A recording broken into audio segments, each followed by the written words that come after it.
la clase pasada vimos hidratos y terminamos y empezamos con los lípidos. Vemos que los lípidos son macromoléculas, biomoléculas, que no forman polímeros, ¿sí? Por el contrario, los hidratos de carbono, que vimos en la clase pasada también, sí forman polímeros, y las proteínas y los ácidos nucleicos también forman polímeros. Bueno, volvemos a la presentación. Acá. Bueno, los ácidos nucleicos también forman polímeros. Bueno, lípidos. Dijimos que es un grupo muy heterogéneo en función y estructura química. Es importante recalcar, estructura química son muy diferentes. Pero tienen algunas cosas similares entre los ácidos grasos, los acilglicéridos, los fosfolípidos, los glucolípidos. Vamos a ver que son medianamente parecidos, pero cumplen funciones distintas y son distintos. Los esteroides son los más diferentes. Bueno, vimos a los ácidos grasos, que son moléculas anfipáticas,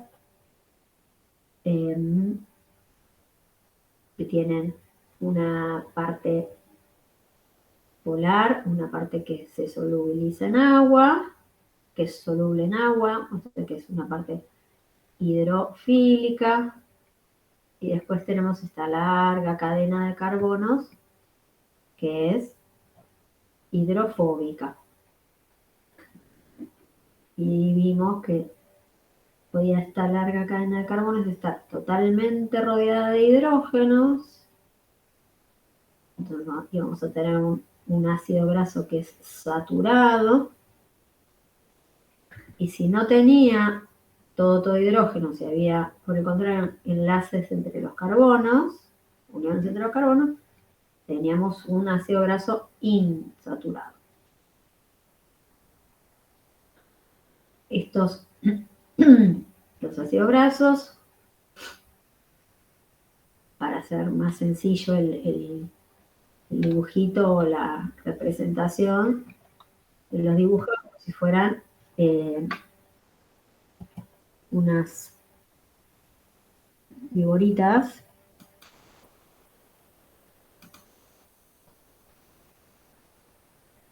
Ay, para. Mentira. Como si fueran unas figuritas que tienen una cabeza polar. Acá está el grupo carboxilo. Y la cola hidrofóbica. Y como vimos, dependiendo de si esta cola está saturada de hidrógenos, si está saturada de hidrógeno es derecha. Por el contrario, si hay un doble enlace, esta cola se pliega. Entonces, los ácidos grasos saturados se empaquetan, se compactan. En cambio, los insaturados no se pueden compactar fácilmente porque se chocan estas colas que están plegadas, de 3 dimensiones, se chocan. Entonces, a temperatura ambiente, los ácidos grasos saturados son sólidos y los insaturados son líquidos. Vimos que los ácidos grasos en agua forman las micelas, son como unas microgotas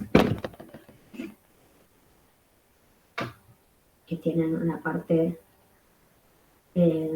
externa que es hidrofílica, porque justamente está rodeado de agua, está en contacto con el agua, quiere estar en contacto con el agua, y una parte interna que es hidrofóbica, rechaza el agua. Después pasamos a ver los acilglicéridos, que son ni más ni menos que una molécula de glicerol, que es un alcohol de 3 carbonos, que sirve como esqueleto, a la que se le unen ácidos grasos. Si se une un ácido graso, tenemos un monoglicérido. Si se unen dos, tenemos un diglicérido. Y 3 tenemos un triglicérido.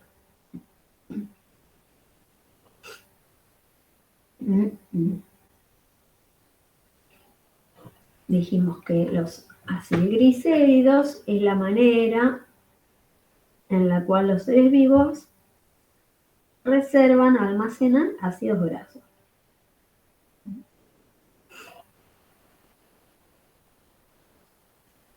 Tenemos dos grupos, tenemos de acilglicéridos, las grasas y los aceites. Las grasas están son acilglicéridos formados por ácidos grasos saturados. Son sólidos a temperatura ambiente, presentes en las células animales. Por el contrario, los aceites están formados por ácidos grasos insaturados. Son líquidos a temperatura ambiente y están presentes en las células vegetales. Bueno, ¿por qué? Porque son sólidos o líquidos a temperatura ambiente. Estos acilglicéridos, estos triglicéridos, por la misma razón que lo eran los ácidos grasos, saturados o no saturados. Las grasas son triglicéridos formados por ácidos grasos saturados. Acá tenemos dibujado el átomo de carbono del glicerol, que tiene 3 átomos de carbono, 1, 2, 3. A estos átomos de carbono, los 3 están unidos 3 ácidos grasos que son saturados. Entonces, son muy prolijitos, están muy compactados. Si hay otra molécula de triglicérido, también se va a poder compactar acá. Son sólidos a temperatura ambiente. En cambio, los triglicéridos, cuando tienen ácidos grasos insaturados, como estas colas son plegadas, son fluidos, digamos, a temperatura ambiente, y por eso tenemos los aceites.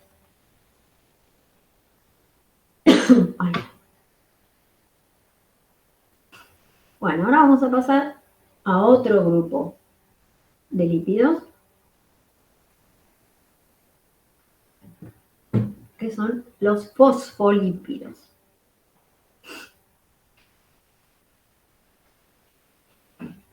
En los fosfolípidos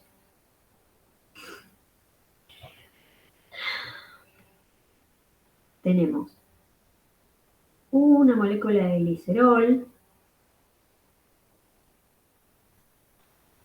que está unida a 2 ácidos grasos. Esto es en verde, 2 cadenas de ácido graso. acá, si no mirar a esta parte en turquesa y azul, violeta, tendría un diglicérido. Pero este glicerol, en lugar de estar unido a otro ácido graso, está unido a un grupo fosfato y este grupo fosfato a su vez está unido a otra molécula, en este caso está unido a una colina, que es un alcohol que también es polar, una molécula polar. El fosfato sabemos que es un grupo funcional polar, porque acuérdense que de los grupos funcionales que vimos, son todos polares salvo el metilo. El metilo es un carbono unido a 3 hidrógenos. Un carbono unido a hidrógenos es algo no polar. Por eso las colas, los ácidos grasos, que son básicamente carbono, carbono, carbono, carbono o con hidrógeno, son no polares. Todos los demás grupos que vimos son polares. Entonces, los fosfolípidos tienen una cabeza polar formada por un fosfato, por eso fosfo, y otra molécula, que puede ser una colina o isoleucina, no importa cuál, un glicerol y 2 ácidos grasos. Por eso, cuando se esquematiza, se hace un esquemito, un dibujito de un fosfolípido, se lo representa con una zona polar o hidrofílica, que sería la cabeza polar, y una región hidrofóbica que ahora son 2 colitas. En los ácidos grasos teníamos una sola. Ahora tenemos 2 colitas, porque tenemos 2 ácidos grasos. ¿Tá? También son moléculas anfipáticas.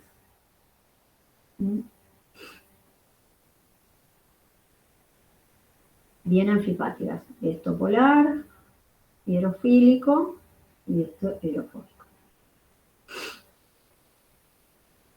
Ahora, los fosfolípidos, cuando están rodeados de agua, se distribuyen espacialmente formando bicapas.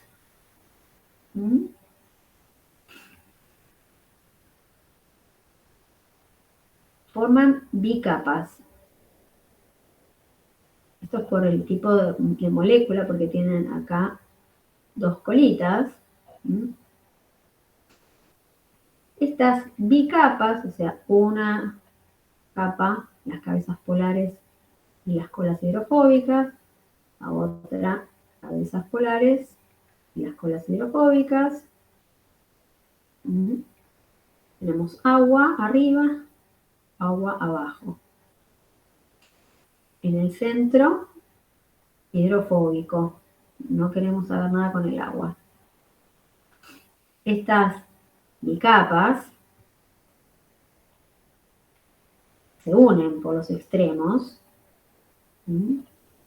y forman lo que se llaman los liposomas, que son vesículas. Vesículas se les dice porque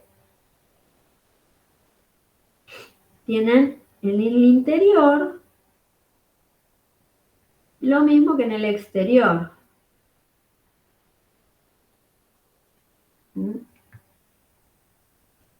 esto no es una gota, es una vesícula. En cambio, miren acá al costado, tenemos una micela. ¿Mm? Esto es una gota. O sea, adentro ahí está lo hidrofóbico. No hay agua acá adentro. En cambio, en el liposoma, acá hay agua, mayormente. ¿Mm? Cosas solubles.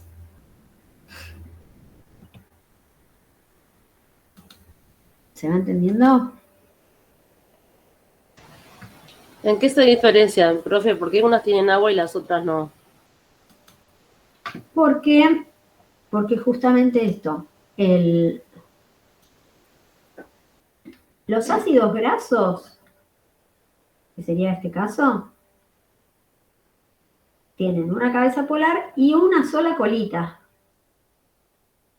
¿Mm? Acá pareciera que tienen dos, pero no. Este tipo de molécula, cuando está en agua, forma gotas que en el interior repelen el agua. También está todo lo hidrofóbico acá, en el interior de esto. Pero los fosfolípidos son diferentes, porque espacialmente tienen otras interacciones, porque tienen dos olas cada uno. Cada molécula de fosfolípido tiene dos colas largas de ácidos grasos. Una, dos. En cambio, el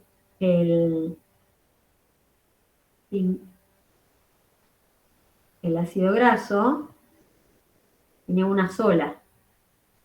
¿Mm? Tenemos la cabeza polar y una sola colita. Entonces, esto forma las micelas. Por una cuestión de interacciones entre las interacción espacial, esto, al ser doble, o sea, al ser dos colas espacialmente y espontáneamente, no forma estas estructuras chiquitas, sino que se ordena en bicapas. En realidad se ordena haciendo vesículas. ¿Okay? No es que en la naturaleza vos encontrás un pedazo de torta así, porque molecularmente esto no tiene sentido. Espontáneamente esto no va a ocurrir que va a estar abierto.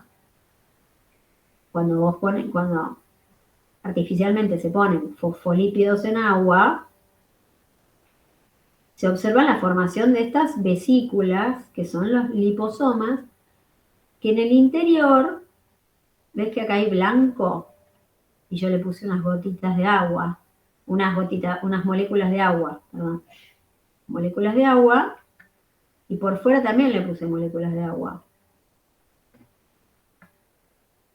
En cambio, acá los fosfolípidos, los ácidos grasos, como tienen una sola cola, una sola cadena de carbonada, en el espacio, cuando están rodeados de agua, están en solución, forman estas pequeñas gotitas que se llaman micelas.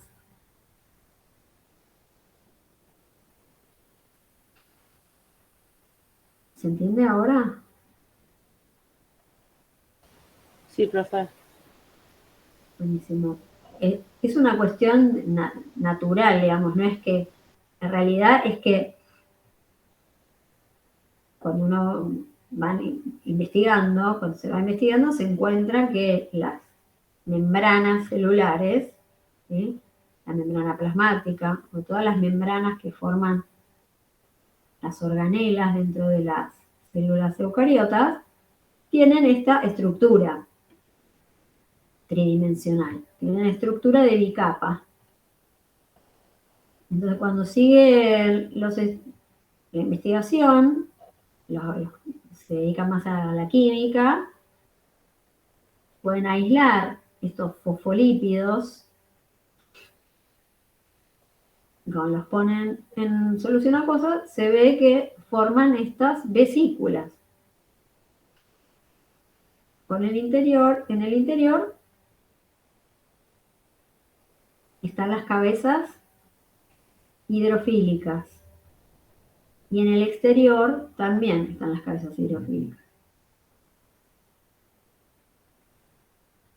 Las membranas celulares están compuestas en su mayoría de fosfolípidos. Es como el armazón de la membrana, son estas bicapas de fosfolípidos.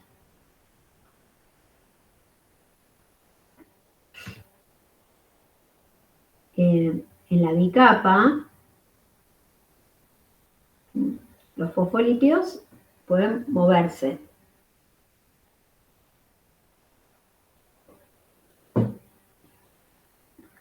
Los movimientos que experimentan pueden ser hacia los costados, ¿sí? Eso se llama difusión lateral. También pueden rotar sobre su eje. Pero ven que siempre es una cabeza, una zona polar y dos colitas.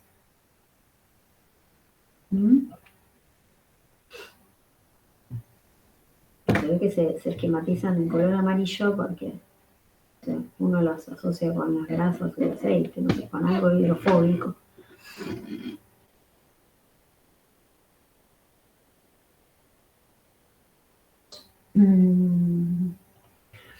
Estos fosfolípidos pueden pasar de una capa a la otra. Este movimiento se llama flip-flop. Y ocurre con menos frecuencia porque, digamos, es menos probable, menos aleatorio. Todo esto ocurre aleatoriamente, digamos, y este movimiento es mucho más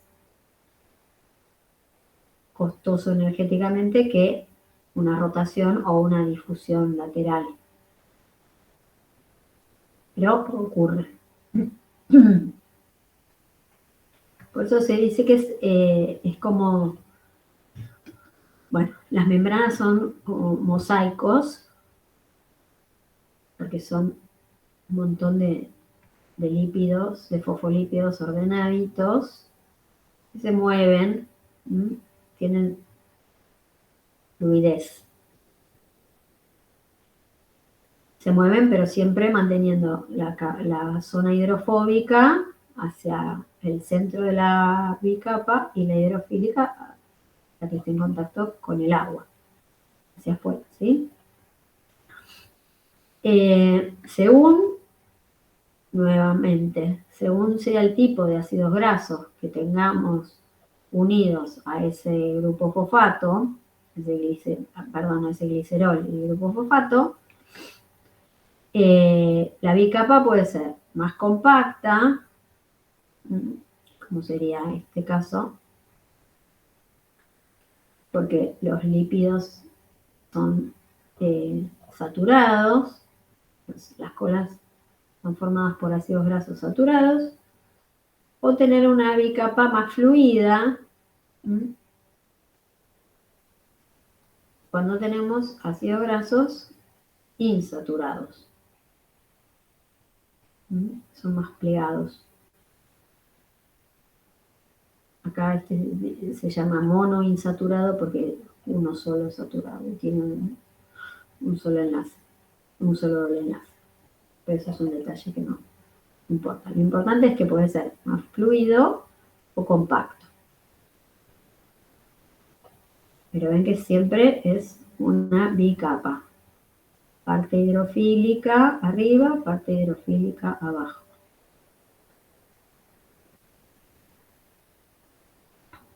Profe, Bueno, sí. ¿se escucha ahí? Uh-huh. ¿Qué? ¿Puedo preguntarte, tipo, por qué se mueven? O sea, ¿por qué se moverían las cadenas? O no entiendo a qué Se te mueven referías. porque claro, porque existen, digamos, espontáneamente en el espacio, en la naturaleza, digamos, las moléculas están interaccionando unas con otras. ¿Mm? Esto no es una cosa estática, porque esto está relacionado por uniones, interacciones entre moléculas. No son uniones químicas las que están sosteniendo a este fosfolípido al lado de este fosfolípido y a este, y a este, y a este. ¿Mm? Entonces, estas moléculas tienen movimiento, regido, digamos, más que nada, la principal fuerza que las mantiene organizadas de esta manera es la repulsión o la afinidad con el agua. Pero dentro de esta organización espacial, tridimensional, los fosfolípidos se pueden mover. O sea, yo acá les puse el mismo dibujito del fosfolípido anterior de este. Pero este puede moverse lateralmente, quiere decir se puede ir o para allá, o para acá, como que se van acomodando. Claro, y estarían en constante movimiento, por así decirlo. Claro, porque hay energía, ¿sí? Y se están moviendo. Tienen la capacidad de hacerlo porque no están unidos covalentemente. Son como, imagínate, no sé, bolitas, imagínate una pileta llena de bolitas de plástico, pelotitas de plástico. Vos apretás una y se mueven todas y de repente, bueno, en ese movimiento se van corriendo unas pegaditas al lado de la otra, pero se van moviendo del lugar, ¿sí? Claro, sí, sí, gracias. No de nada. Ese movimiento es más probable energéticamente que el movimiento de pasar de una cara a la otra.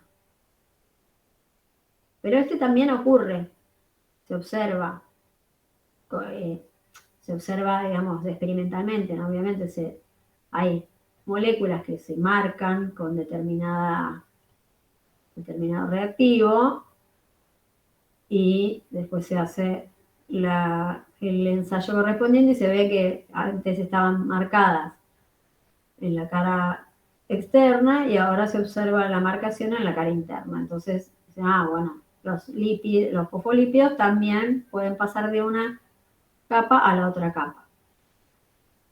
Y así sucesivamente. Tuki, tuki. ¿Se entiende? Ahora. Sí, sí, gracias. Buenísimo. Bueno, entonces ahora pasamos a otro grupo que son los glucolípidos. Ustedes cuando vean en los resúmenes, cuando vean el resumen de lípidos, van a ver que los fosfolípidos hay dos tipos de fosfolípidos. Yo no les hice mucho, no quiero hacer mucho hincapié en eso. Hay unos que se llaman esfingolípidos y otros glicolípidos.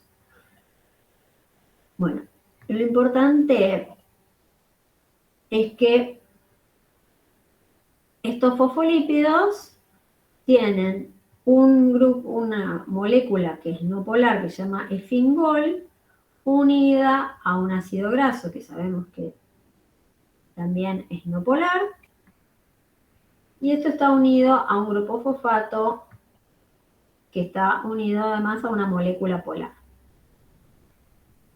Tanto este, el del medio, como el del extremo izquierdo, izquierdo para mí, sí, izquierdo para todos, son fosfolípidos. Estos dos primeros son fosfolípidos porque tienen grupo fosfato.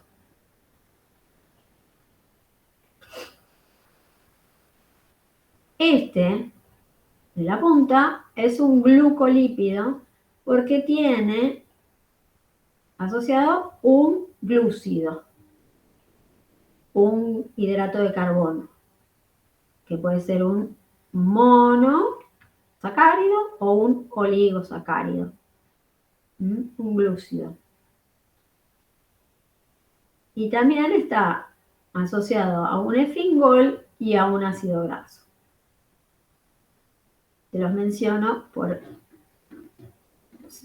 los glucolípidos están formados por esta estructura, no están asociados a glicerol y dos ácidos grasos. Solo están presentes de esta manera: esfingol y ácido graso. Lo importante que vamos a recalcar es que son moléculas anfipáticas también. O sea, tienen una zona hidrofílica, que es los hidratos de carbono. Son muy solubles en agua, recuerden.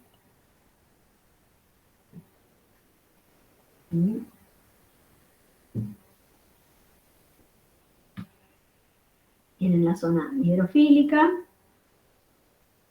está todas las moleculitas de agua, y una zona hidrofóbica. También forman parte de los glucolípidos, forman parte de las membranas celulares.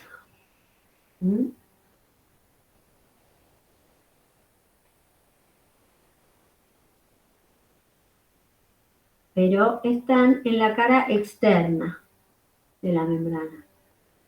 ¿Se acuerdan cuando vimos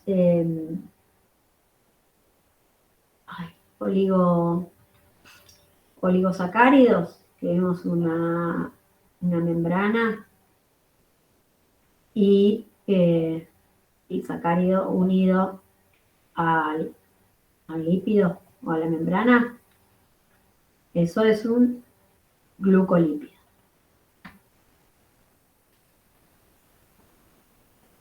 Bueno, se los mencioné porque, los grupos sanguíneos, los distintos grupos sanguíneos, el A, el B, el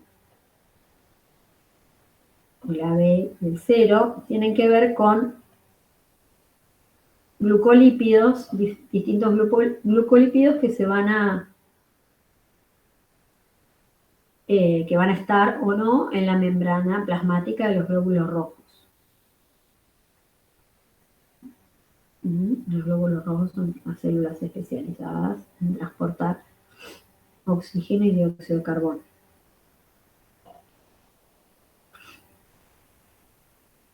Bueno.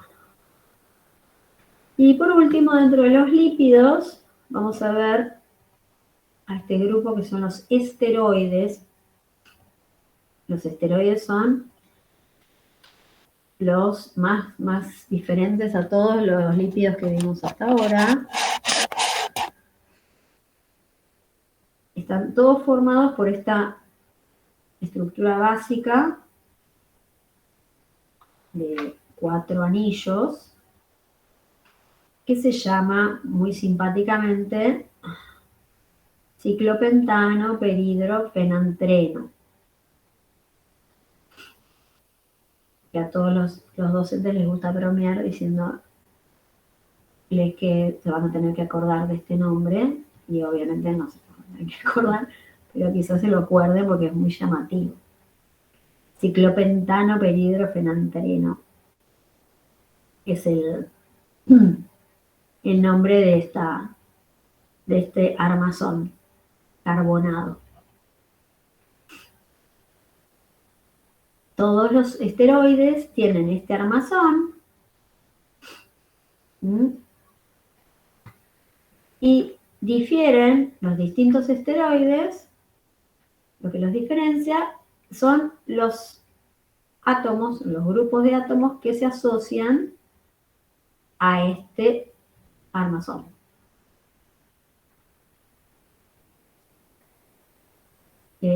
¿Hay alguien que me está pidiendo ingresar ahora? Avisen que yo ya no agrego gente, porque... Bueno, entonces,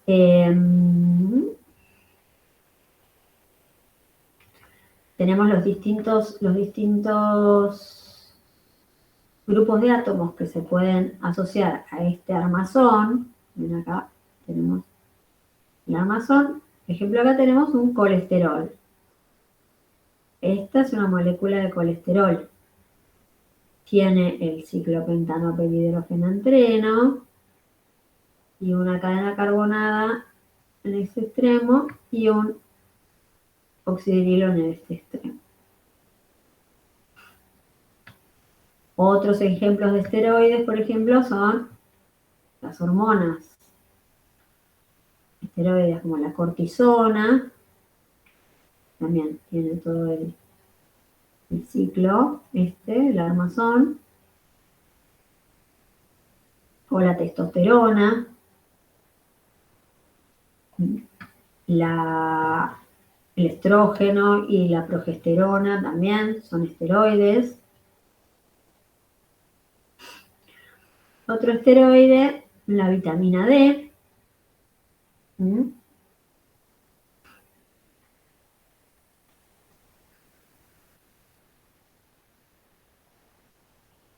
Algo que les quería recalcar es que el colesterol es un esteroide, es un lípido que sintetizan las células animales.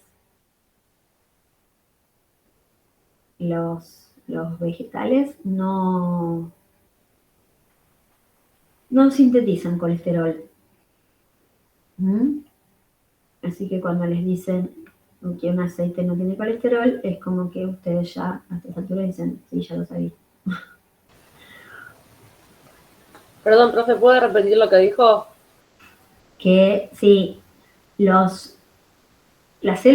colesterol solo lo sintetizan las células animales. Eso y forma parte el colesterol de las membranas celulares también. Además de otras cosas en los animales. Pero lo que les quería recalcar es que solo las células animales pueden sintetizar colesterol. O sea, solo los animales producen colesterol como un esteroide.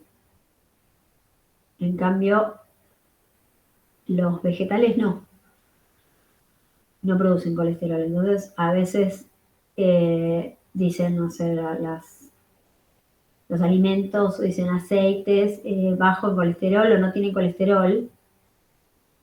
Y ustedes ya van a saber que un aceite, si es un derivado de vegetal, no puede tener colesterol porque los vegetales no producen colesterol.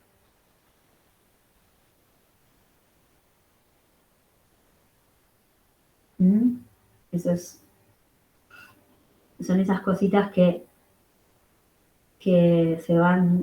nos van diciendo en las propagandas, o esas cosas como ahora ocurre con lo del etiquetado frontal, que muchos están enojados con el etiquetado porque dicen, bueno, no hace falta tapar tanto el producto poniendo tanta información que ya la gente sabe. Muchas veces no sabes qué es lo que tienen las cosas que comes, porque u otras veces te mienten a propósito para vender, para lo que sea, porque por ejemplo, con el tema de los aceites no tienen colesterol. No pueden tener colesterol. Bueno, me tiré ahí con lo del... Bueno, con esto terminamos lo que es lípidos.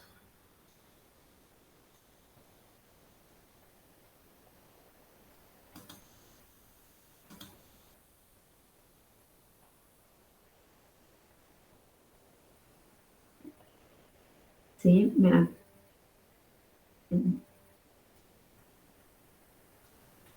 Ahora entonces vamos a ver el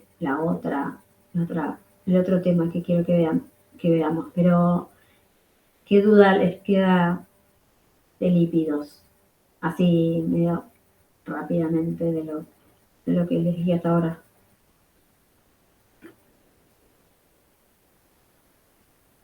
Nada. Bueno. Yo, profe, Sí, lo único que preguntaba es tipo el esquema. sí. eh, Había un esquema que era de los fosfolípidos. Ujú. Es muy importante saberse tipo cada estructura, o sea, la estructura bien, ¿cómo decirlo? La, la Si es estructura, una, pero si es un liposoma o es una micela. claro. Eh, No, no, no, no, eso no. ah, ah. El esquema, como está Ah, de en los la, distintos, si era un fosfolípido o era o sea, si era uno de, perdón, tipo, el si esquema por cómo está formado el fosfolípido, tipo, que tiene acá este decís, colin. Mm, no, el otro, sí, si era el glicerol y los ácidos grasos. sí, el que dice fosfolípido, el que está Sí. ahí, ese sí, el esquema, tipo, Digamos, por esto cómo es más que nada acordarse o más que nada tener en claro que los fosfolípidos tienen dos colas hidrofóbicas. Y eso sí, sí. hace que reaccionen, que se distribuyan espacialmente de otra manera. Se acomodan formando bicapas. Eso es importante. Ah, bueno, listo, No es gracias. que, no es que tenés que saber, digamos, en detalle, bueno, que es un glicerol y que son dos ácidos grasos, pero bueno, más o menos es como que te lo acordás, ¿qué quiero decir? Es como que venimos de los... Sí, obvio, yo para, ¿sí? tipo, para saber cómo explicarlo más que nada. Tipo, para decir, bueno, esto está formado por este, después seguido a este, Claro, y igual así sucesivamente. acordate que, salvo que vayas a final y, y deslibren en un momento, no son, los exámenes no son orales, ¿sí? Entonces, Sí, no, es una forma de decir, tipo, para escribirlo, no, ya sé eso. no, está bien, pero está bien igual que te lo plantees porque eh, igual como que si seguís con la línea de cómo damos como de la clase o es como que venimos siempre con el tema este del glicerol unido a los ácidos grasos. Primero describimos los ácidos grasos, después el glicerol unido a ácidos grasos y acá el fosfolípido son ácidos grasos unidos al glicerol. Y un grupo fosfato, eso sí es importante, fosfato, porque por algo hablamos de los grupos funcionales y mencionamos el fosfato, ¿sí? O Claro, sea, sí, sí, listo, gracias. ahí, viene de ahí. Como que no te vamos a preguntar, no sé, que el grupo, ¿cuál es el, no sé cómo decir, el grupo tal carboxilo forma parte de qué? Es como que, no sé, cómo decir, por ejemplo, de los grupos, viste, uno al principio, decían, pero me tengo que acordar cuáles son polares, cuáles no son polares, no sé qué. Todos, o sea, uno solo de los grupos funcionales es no polar.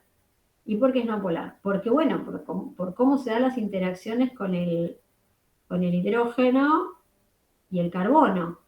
No es magia, no es memoria.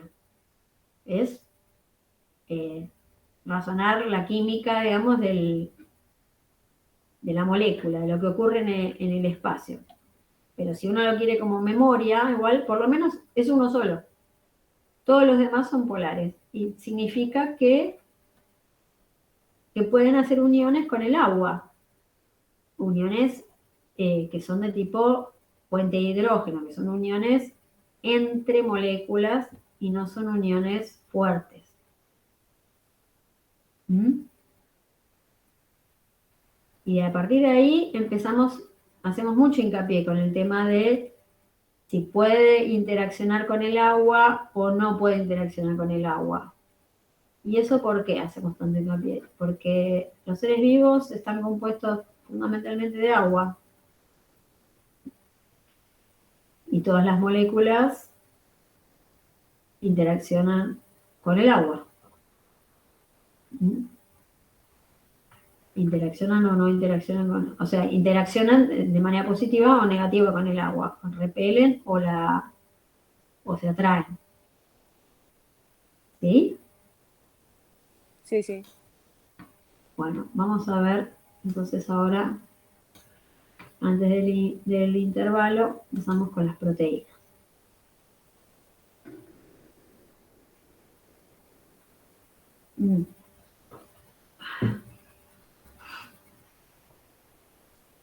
Bueno.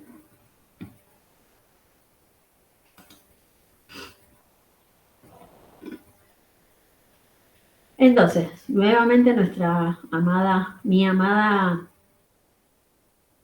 diapositiva 1. Tenemos dentro de los compuestos orgánicos, biomoléculas, hidratos de carbono, proteínas, ácidos nucleicos, lípidos. Hoy vamos a ver proteínas, vamos a empezar con las proteínas. Las proteínas también están formadas por monómeros. Unión de monómeros que da polímeros. Las proteínas son polímeros también. Polímeros de aminoácidos. Bueno. Ahora, las proteínas son las biomoléculas más abundantes de la célula. Es como que uno empieza a estudiar y todo es proteína. Por más que dices, no, bueno, pero la membrana de la célula es todo fosfolípido. No. Son las más abundantes, las proteínas.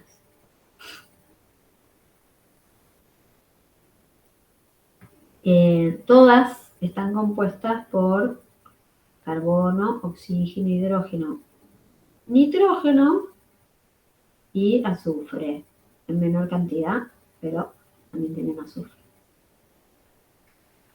Estos átomos están organizados formando una molécula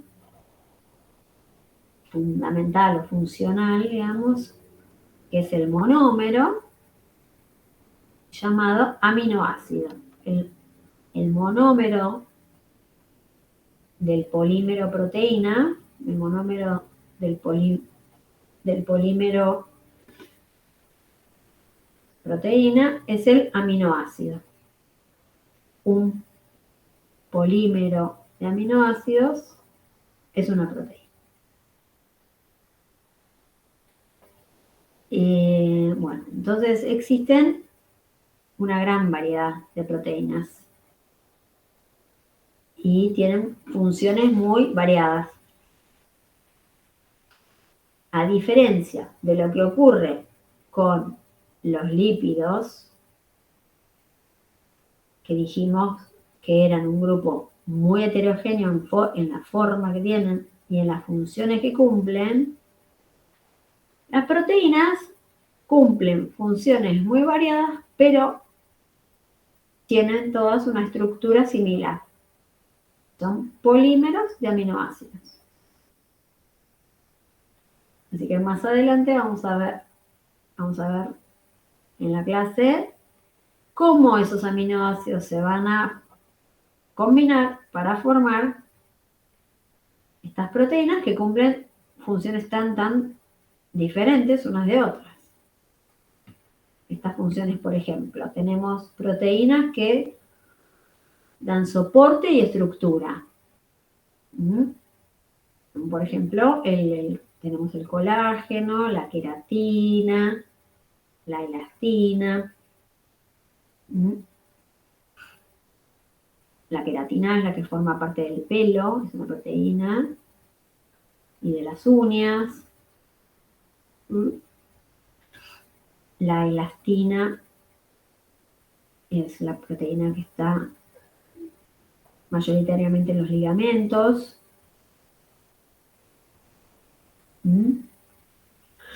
Tenemos otras que cumplen la función hormonal. Las hormonas son mensajeros químicos que se utilizan, el cuerpo los utiliza justamente para coordinar las funciones. Las hormonas viajan por el torrente sanguíneo. Acabamos de ver algunas hormonas que son esteroides. Esas tienen una estructura, son lipídicas, son lípidos. Por otro lado, tenemos hormonas que son proteicas. Tienen otra estructura distinta. Como ejemplo, les puse la insulina y el glucagón, que son dos hormonas que intervienen en la regulación de los niveles de la glucosa en la sangre. La adrenalina, que es una hormona que nuestro cuerpo secreta para prepararnos para una respuesta rápida cuando sentimos que estamos en peligro. La melatonina es otra hormona que regula el ritmo, lo que se llama los ritmos circadianos, el ritmo de la vigilia y el sueño. Ahora hay mucho estudio, bueno, hace tiempo ya hay mucho estudio con la melatonina, pero por ejemplo, la melatonina está relacionada con esto de la exposición a las pantallas de los celulares o las pantallas de las computadoras que emiten luz azul. Esa luz azul,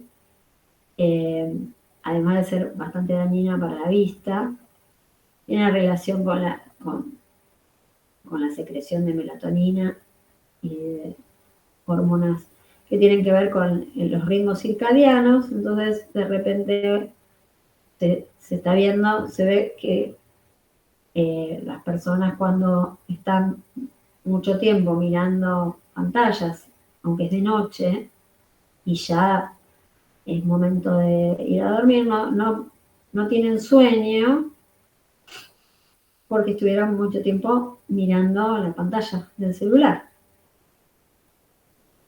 Además de la sobreestimulación que generan. Obvio, claro. Ahí hay otra, ¿cómo se llama? La dopamina, pero la dopamina es un neurotransmisor, pero también es una proteína. Pero bueno, es importante. Ahí la melatonina tiene que ver con esto, con la vigilia del sueño. Después les puse la oxitocina, que es una hormona relacionada con el parto, el momento del parto y la lactancia. Después tenemos proteínas que están relacionadas con el transporte de sustancias, por ejemplo la hemoglobina y la mioglobina. La hemoglobina es una proteína que es la responsable de transportar el oxígeno y el dióxido de carbono en el sistema circulatorio, ¿sí? en los glóbulos rojos. Y o sea, la hemoglobina está dentro de los glóbulos rojos, por el contrario, la mioglobina está en el tejido muscular. Bueno, la ceroalbúmina es una proteína que transporta ácidos grasos en la sangre. Creo que yo se los mencioné la vez pasada. Bueno, en algún momento les mencioné del colesterol o de los ácidos grasos, cómo se transportaban. en la sangre se forman, como los ácidos grasos o los triglicéridos no son solubles en agua, y la sangre, el plasma es mayormente agua, ¿sí? Esos ácidos grasos están transportados en moléculas más complejas, que como proteína tienen, por ejemplo, la ceroalbúmina. Son complejos de proteína y ácidos grasos lípidos. Bueno, otras proteínas muy importantes son las que forman parte del sistema inmune, sistema inmunológico, los anticuerpos o las inmunoglobulinas o las inmunoglobulinas.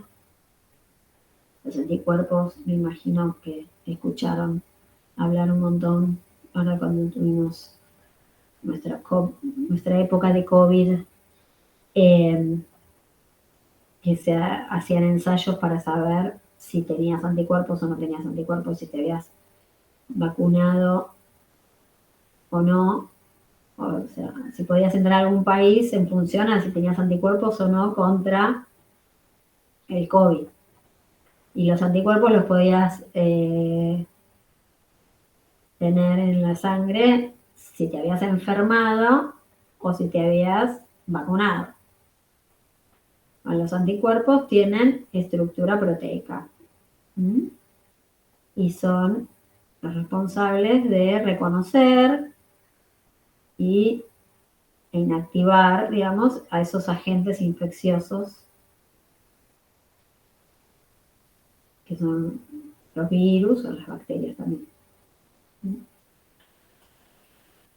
Después tenemos otras proteínas que son contráctiles, tienen función de contracción, como la actina y la miosina, que forman los músculos.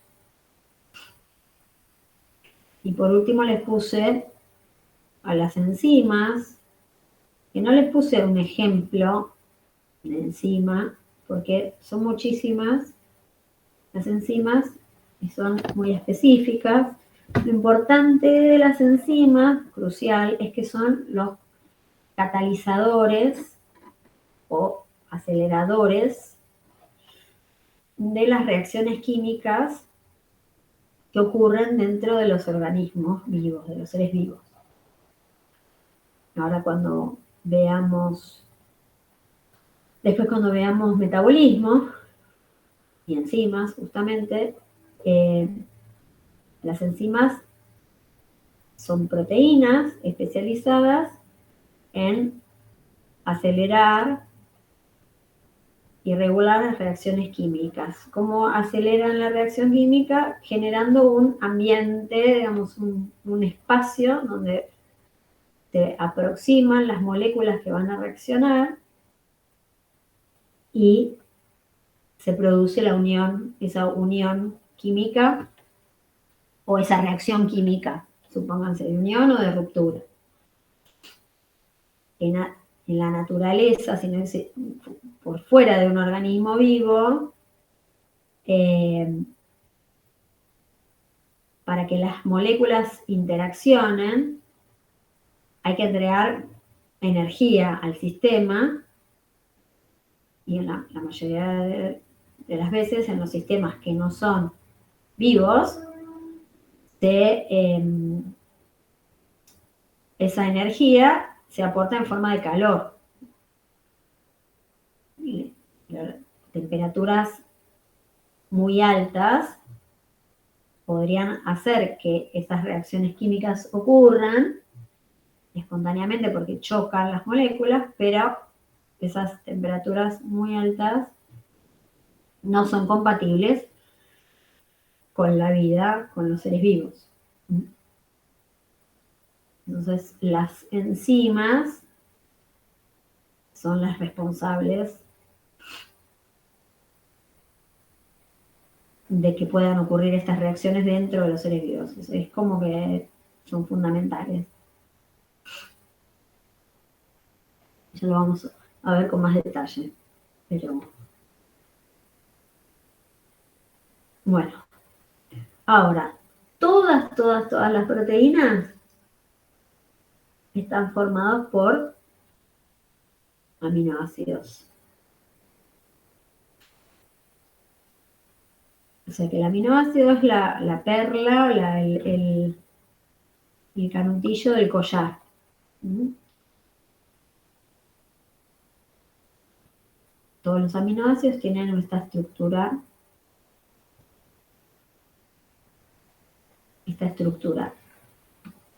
que les mostré acá, que les estoy mostrando acá.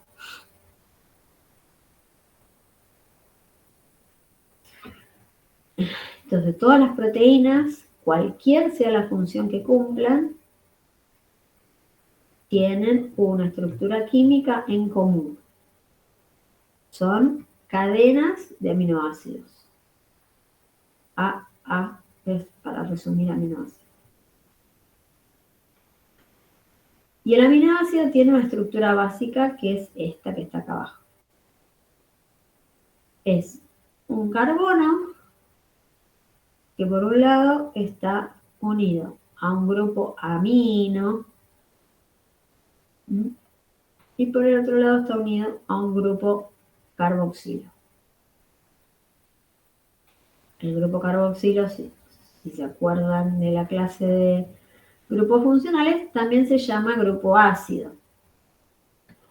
Por eso los aminoácidos se llaman así, aminoácidos. Grupo amino, grupo ácido.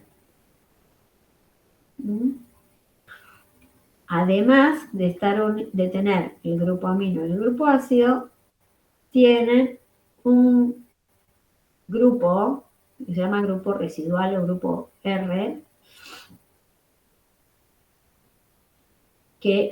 o grupo lateral, que es que tiene átomos distribuidos en forma variable. Tienen distintas formas estos R, pero solo 20 formas diferentes hay, y me dan los 20 aminoácidos que existen en la naturaleza. O sea que las variaciones en la estructura de estos grupos variables, grupo lateral o residual, variaciones en el R me van a dar los distintos aminoácidos.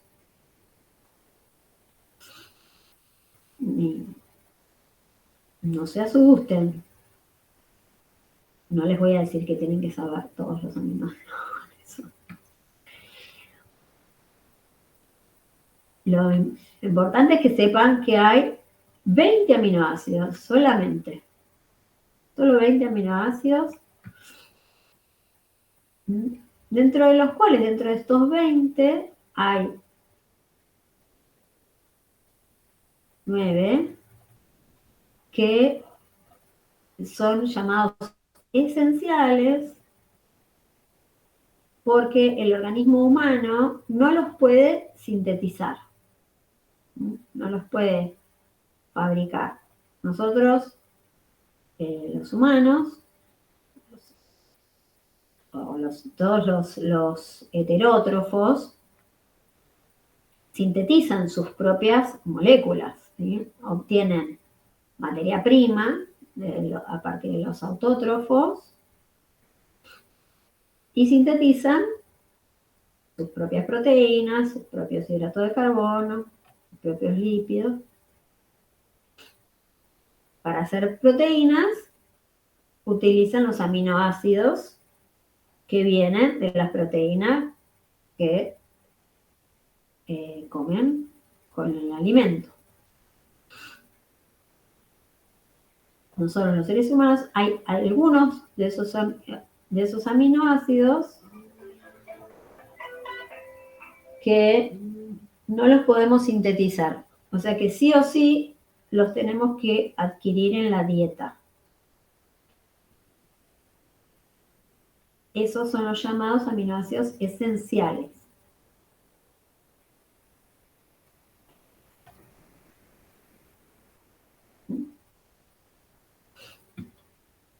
que son este grupito que está acá, al costado. Bueno, ven que acá tenemos todos estos aminoácidos, todos los 20 aminoácidos. Tenemos marcado, resaltado, cuál es la diferencia en los grupos R. Y acá tenemos una separación, por ejemplo, acá abajo tenemos los aminoácidos no polares. O sea, estos anillos carbonados son no polares.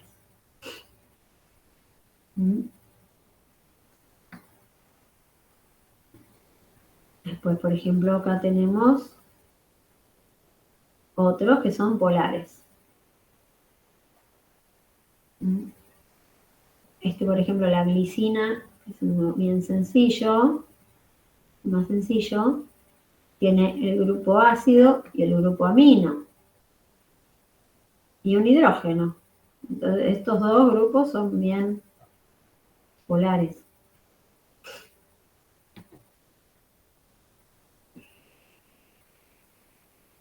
Esto también. Isoleucina, metionina. Lo importante es que con solo 20 aminoácidos se producen todas las proteínas que cumplen todas esas funciones tan variadas que yo les mencioné acá. O sea que vamos a ver cómo esos aminoácidos se juntan, de qué manera, para formar tanta variedad, para producir tanta variedad de proteínas. Aminoácidos. Aminoácidos. Grupo amino, grupo carboxilo, residuo o grupo lateral o grupo residual.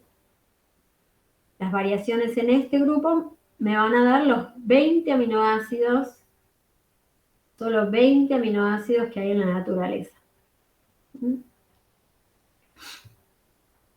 Y de esos 20 aminoácidos, nosotros los seres humanos, hay algunos que podemos sintetizar y otros que no. Y alguien que está viniendo pide agregar. Y otros que no. Esos que no podemos sintetizar son los esenciales.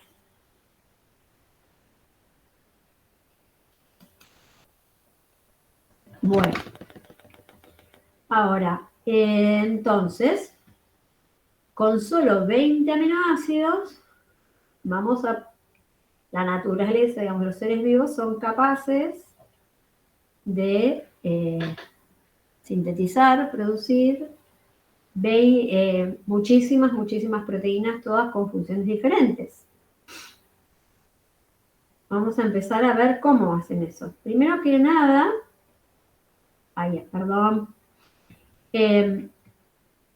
lo que va a ocurrir es la unión entre esos aminoácidos.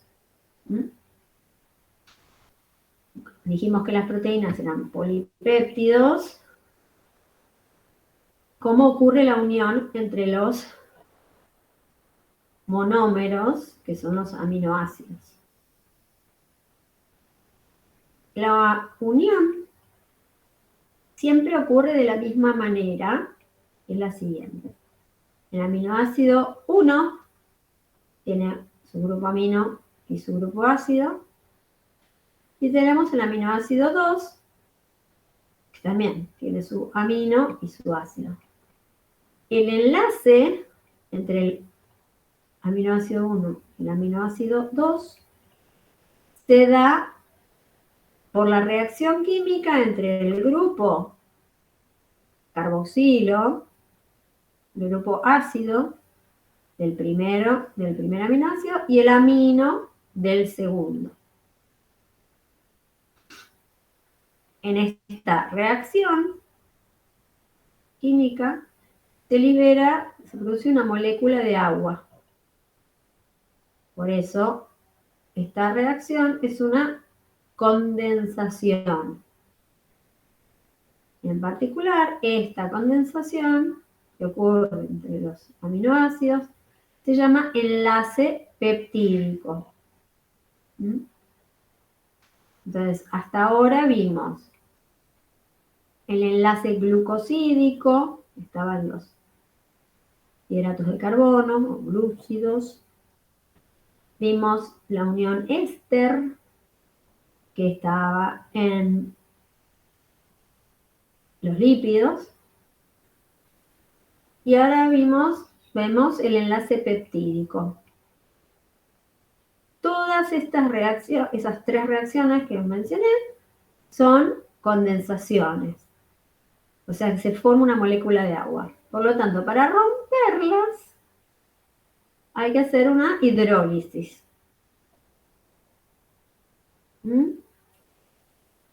Se va a enganchar una molécula de agua acá y se van a separar los aminoácidos.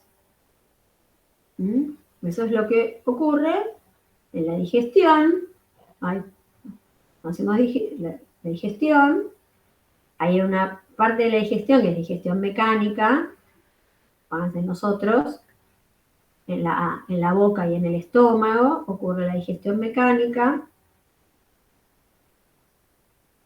Y ya en el intestino delgado empieza a ocurrir lo que es la digestión química, que es justamente la ruptura de todos estos enlaces, tanto los enlaces glucosídicos como los enlaces peptídicos, como las uniones éster. Todos esos son hidrólisis que van ocurriendo, rupturas, para liberar la materia prima, los ladrillitos o las perlas, digamos, para ir construyendo nuestras propias macromoléculas.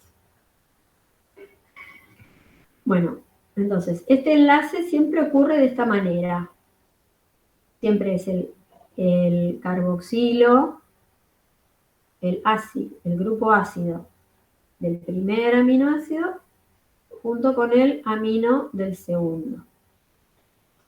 Y como dice acá, y así sucesivamente se van uniendo aminoácidos formando una cadena polipeptídica. Acá, por ejemplo, nosotros tenemos que los péptidos son las cadenas de aminoácidos de distinta longitud. Si tenemos dos aminoácidos unidos, vamos a tener un dipéptido. Si tenemos 3, tendremos un tripéptido, 4, tetrapéptido y así. En general igual, a partir de 5, 6, algo así, ya se dice que tenemos un oligopéptido. Sería el caso de esto que tenemos acá abajo.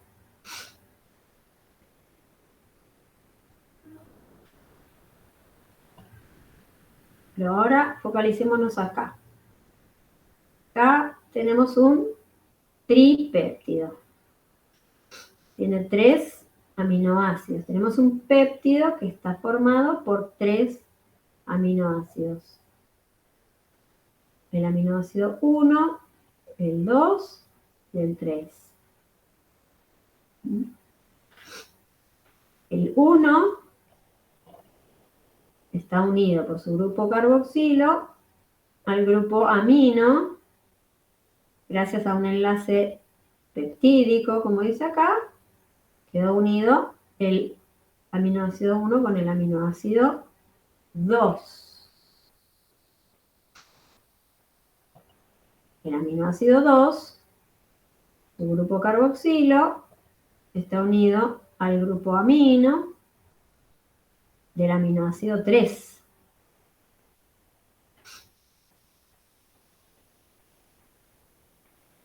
Este tipo de unión, digamos, que siempre es carboxilo, amino, hace que las puntas del péptido, los extremos, siempre tengan o un grupo amino terminal o un grupo carboxilo terminal.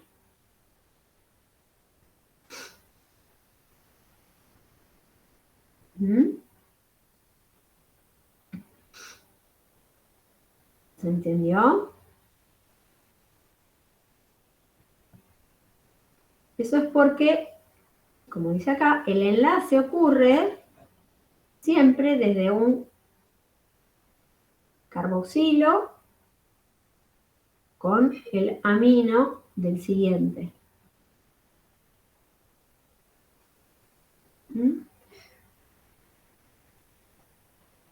Miren, por ejemplo, en este oligopéptido tenemos los aminoácidos.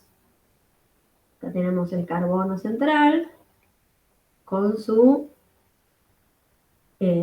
grupo lateral. Acá hay otro aminoácido, grupo lateral, otro grupo lateral, grupo lateral, grupo lateral. ¿Sí? Entonces tenemos acá 1, 2, 3, 4, 5, 6, 7 aminoácidos.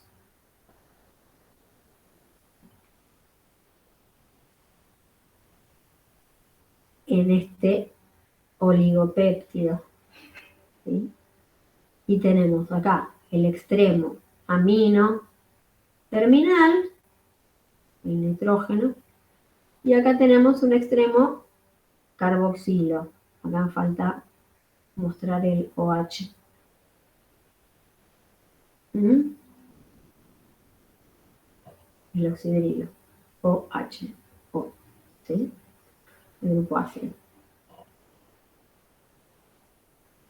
Siempre hay un extremo carboxilo y un extremo amino.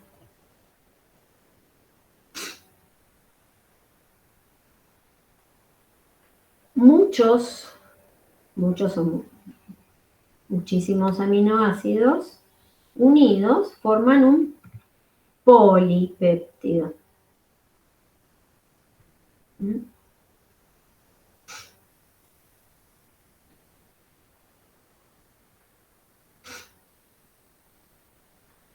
Entonces, las proteínas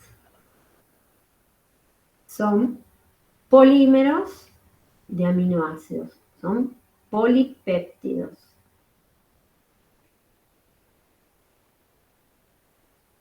Péptido viene de la unión peptídica.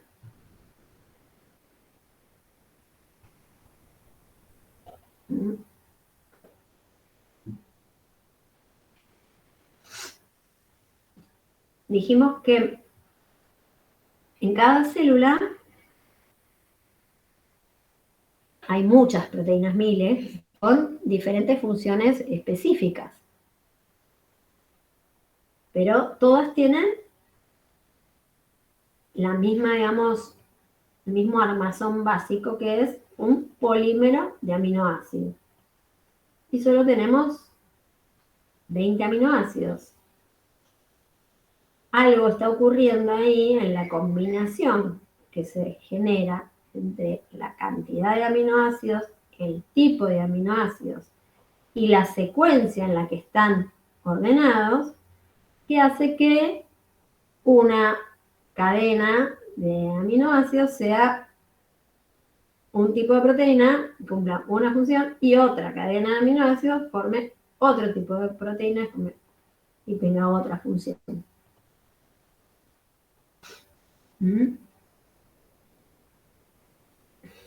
Un polipéptido o proteína, ¿sí? La proteína es un polipéptido, el polipéptido es una proteína, es una macromolécula que está formada por una o varias cadenas de aminoácidos que están secuencialmente ordenados.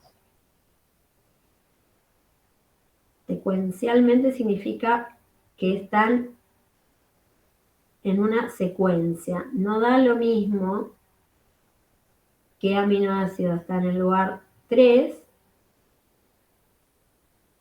o qué aminoácido está en el lugar 6. Este orden que tienen es muy importante para que después ocurra se forme la estructura final, la estructura tridimensional de la proteína, que es la que va a terminar dándome la posibilidad de la función que va a cumplir esa proteína. Vamos a ir como un poquito para atrás y para adelante. ¿Esto por qué hacemos tanto hincapié? Digamos, como estos R's son diferentes o son iguales. Por ejemplo, acá tenemos el mismo aminoácido. No sé cuál será su nombre, pero ven que acá tenemos los mismos átomos que acá. Estos son grupos polares, por ejemplo. Y esto no. Supónganse. Esto no es polar. Entonces, estas bolitas laterales, estos átomos van a interaccionar unos con otros porque están en la naturaleza, en el espacio, y van a generar estructuras tridimensionales. Van a interaccionar dependiendo de si son hidrofóbicos o hidrofílicos, o si son cargados positivamente o negativamente, o si están cómodos en un medio básico o en un medio ácido. Pero la cuestión de la proteína se va a producir, la forma final se va a producir por la interacción de estos R's, de todos estos residuos.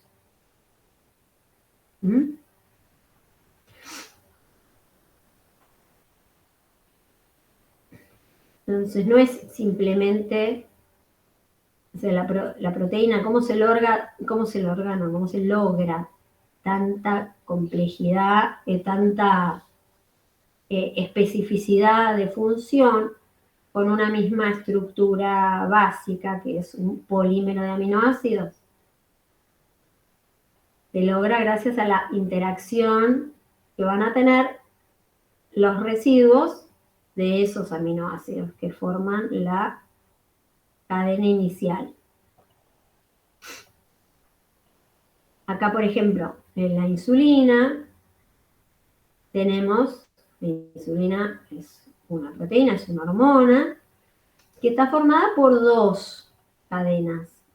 Esta es una cadena violeta y acá hay otra que es azul.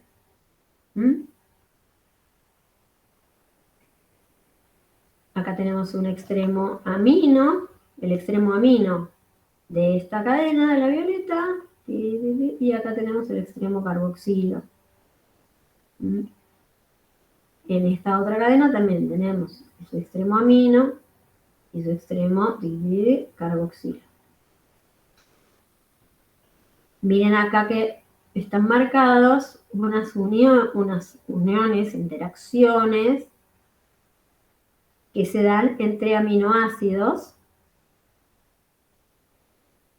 cisteína. Esta unión es una unión fuerte, es una unión covalente, que se llama puente disulfuro,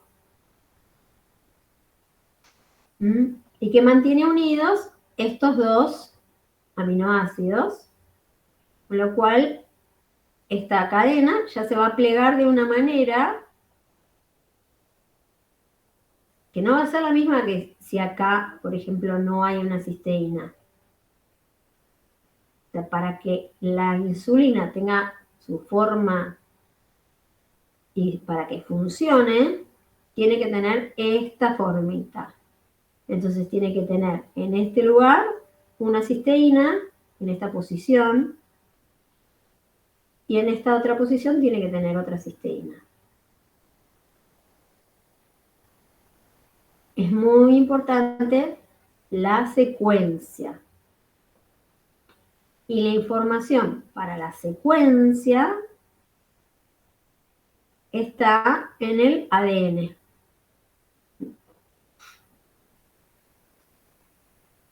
Eso lo vamos a ver en la segunda parte de la materia, cuando veamos transcripción y traducción. Pero la información para la síntesis de las proteínas, para fabricar las proteínas, para esta secuencia básica, que es lo primero en la estructura, está alojada la información en los genes, en el ADN, en la molécula de ADN, las moléculas de ADN.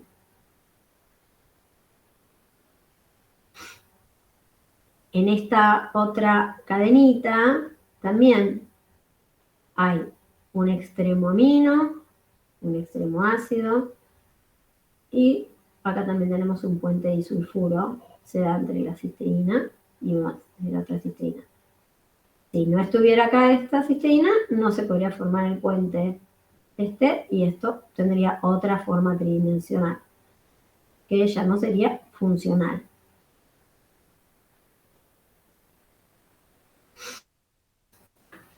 Entonces, hacemos mucho hincapié con esto, por lo que se observa, digamos, en la naturaleza. Tenemos un montón de proteínas que cumplen funciones muy diferentes, y sin embargo todas son combinaciones de 20 aminoácidos. Entonces, la explicación de eso es que según cómo estén acomodados esos aminoácidos, según cuántos haya en la molécula y de qué tipo sean, se va a producir una forma tridimensional o lo que se llama también una conformación. Bueno, quizás nosotros decimos, bueno, las proteínas son polímeros de aminoácidos. Son simplemente cadenitas de aminoácidos, cadenas lineales. Pero no, son más que eso. Porque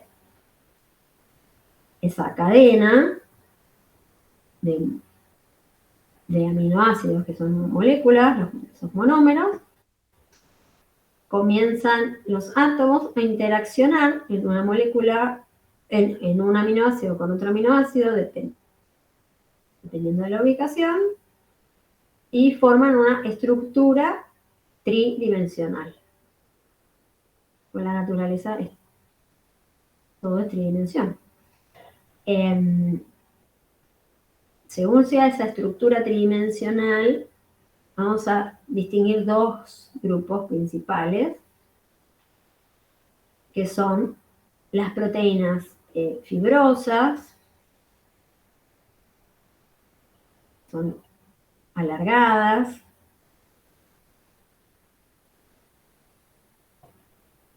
en forma de fibra, de hilo, de piolín. Y después tenemos las proteínas globulares, en forma de globo. Globo.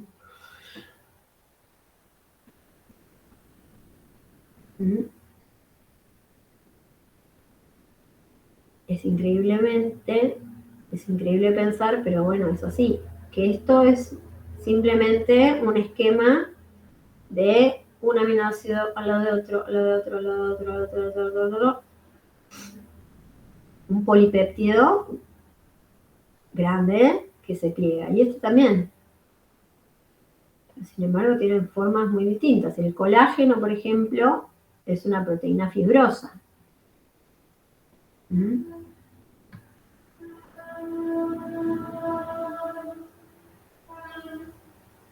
Y en cambio, bueno, la hemoglobina, por ahí no es el mejor ejemplo, porque la hemoglobina son varios lóbulos. ¿Cuál podría ser? Pero bueno, el colágeno es fibroso y la hemoglobina es globular. ¿Mm? Insisto, entonces la forma que tenga la proteína es muy, muy importante para que pueda cumplir correctamente la función para la cual está fabricada. Profe, una Sí, pregunta. Cuando había una falla en alguna de esas, o sea, en algunas de las etapas de estructura primaria, secundaria, terciaria, cuaternaria, era que el bebé salía con alguna deformación o algo así podría ser, o que la proteína quedaba sin funcionar, o estoy diciendo cualquier cosa. eh, depende, digamos, no estás diciendo cualquier cosa, pero por ahí estás exagerando. No es una falla en una proteína que hace que un ser humano nazca con alguna eh, deformidad. No, es una falla como más proteínas. No, por ejemplo, lo que puede ocurrir específicamente con una proteína es lo que se llama una mutación que ocurre a nivel en el ADN. Esa mutación ocurre en el ADN y hace que la secuencia de aminoácidos cambie y esa proteína no se pueda plegar correctamente, no se pliega de la manera que se tiene que plegar, no tiene la forma final que tiene que tener, y eso produce un mal funcionamiento. Te lo Hay pregunto porque yo sí, lo que leí del resumen había entendido algo así, por eso es que me quedó como esa duda. en el resumen de proteínas, lo que habías leído, tenés ahí como la Lo frase tengo en una que hoja escrita. me querés leer lo que dice, lo tenés ahí. Sí. Lo dice en la parte de desnaturalización, creo, eso de... Ah, buenísimo. Sí, está bueno. Desnaturalización es cuando pierde la forma, cuando la proteína pierde esa estructura tridimensional, se dice que se desnaturaliza, pierde su esencia natural, si querés llamarlo de una manera, pierde funcionalidad, no funciona más, porque en las proteínas es muy, muy importante la forma para cumplir la función específica. A ver, ¿por qué no me lees lo que tenés en el resumen? O léelo y decime a ver. Lo que dice es, una proteína se desnaturaliza cuando cambia su conformación por algún factor externo. Las interacciones que mantienen la estructura secundaria, terciaria o cuaternaria se rompen y la proteína cambia su forma, pero no dice en ningún momento que deja de funcionar o algo así, dice que cambia su Ah, forma. ok, bueno, pero eso es lo que ocurre, deja de funcionar. Pero ¿por qué te venía al tema de las deformación un bebé Porque que en es... un momento habla de la hemoglobina, que, Ujú, que tiene cuando hay una falla en la hemoglobina, ujú. se produce cierta enfermedad, no me acuerdo de cuál, pero es cuando se pliega mal. es una anemia, se llama anemia falciforme. Es cuando la hemoglobina, que tiene una secuencia, como toda proteína, tiene una secuencia específica. En esta enfermedad hay un problema puntual, hay una mutación puntual que justo cambia un aminoácido que es crucial, suponete porque forma un puente disulfuro. El tema es que es una sola mutación que cambia un solo aminoácido y ese aminoácido hace que la hemoglobina no tenga la forma que tiene que tener globular con cuatro lóbulos, y que sea capaz de agarrar el grupo hemo en el medio y poder transportar el oxígeno y el dióxido de carbono. Entonces, la hemoglobina esa es deforme y no cumple la función correctamente. Pero no Eso deja de funcionar como tal, ¿o sí? no deja de funcionar, pero no funciona correctamente. No tiene esa capacidad, los glóbulos rojos no tienen la misma capacidad que los glóbulos rojos de una persona que no tiene esa anemia. ¿Se entiende? Sí, o sea que no se desnaturaliza, sino que cambia la forma. Claro. Ahí no es desnaturalización, sino que es una mutación y ocurrió que ya esa hemoglobina mutada, fallada, tiene una forma incorrecta, digamos. No cumple bien su función por una mutación. En el caso de la desnaturalización, que es lo que vamos a ver la clase que viene, por algún agente químico o aumento en la temperatura, las interacciones entre los residuos dentro de la proteína cambian esas interacciones y la estructura tridimensional se desarma. Entonces, si vos tenías una proteína globular, ahora pasa a ser una fibra o una cosa que no tiene una forma específica. Vos tenías una cosa que tenía que ser así y ahora es así.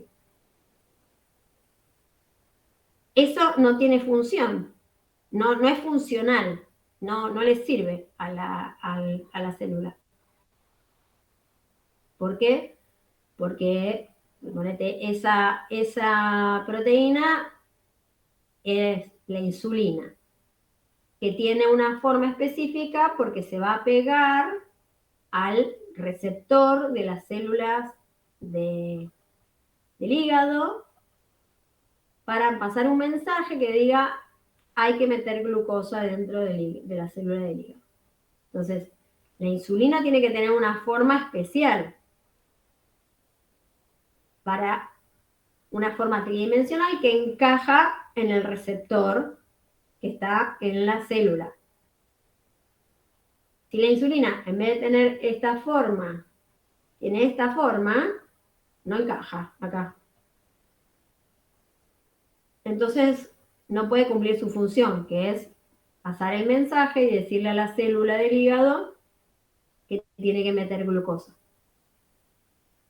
¿Se entiende? Sí, gracias. Buenísimo. Esa insulina pudo haber perdido función ya directamente desde el vamos, ¿no? O sea, ya salió deforme, es una persona que forma insulina deforme, entonces, bueno, tendrá una enfermedad. O puede ser que se haya desnaturalizado por algunas cuestiones químicas del organismo y pierda funcionalidad en el organismo a medida que es fabricada y secretada al torrente sanguíneo. ¿Se entiende la diferencia? Sí. Buenísimo.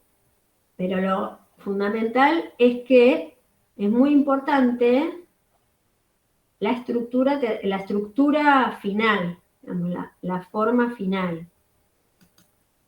Vamos a volver acá. La forma tridimensional. Y esa forma tridimensional va a depender, sí o sí, de esta secuencia. De qué tipo de qué aminoácidos están en orden en la secuencia. ¿Qué lugar ocupa cada uno? ¿Cuántos hay? ¿Y cómo están ubicados? ¿Alguien quiere hacer una pregunta? Me entró un ruidito de... ¿Alguien se quiere unir ahora? No, bueno, parece que fue. ¿Tuvo algún problema? No. Bueno.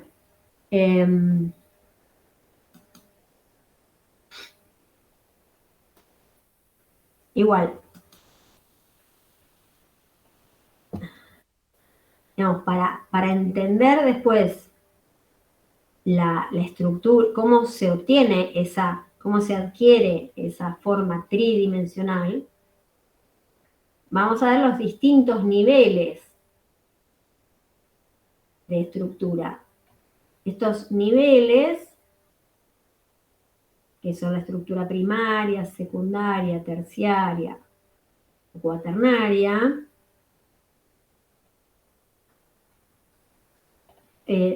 van aumentando en complejidad, digamos. La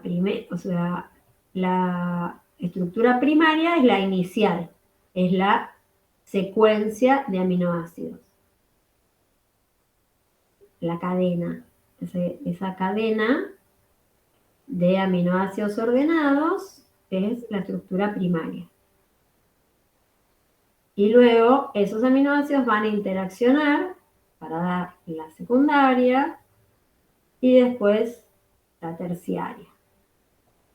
En la cuaternaria, no todas las proteínas tienen estructura cuaternaria, porque la estructura cuaternaria significa la interacción de más de un polipéptido. La hemoglobina, por ejemplo, es una proteína que tiene estructura cuaternaria. Está formada por 4 polipéptidos. La insulina también, por ejemplo. Bueno, pero esto lo vamos a ver en detalle en la clase que viene. Porque para que ahora ya no se... Hasta acá tenemos suficiente por hoy.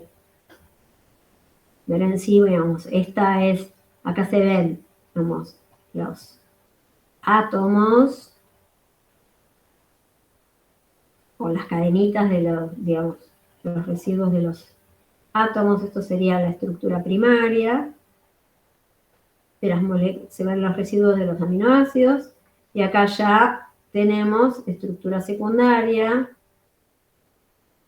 que son estas hélices y estas flechas. Estos son todos, obviamente, diagramas para que los científicos, los químicos estudien y comprendan, ¿no? Y luego tenemos las otras interacciones hidrofílicas, hidrofóbicas o de cargas que nos dan una estructura terciaria.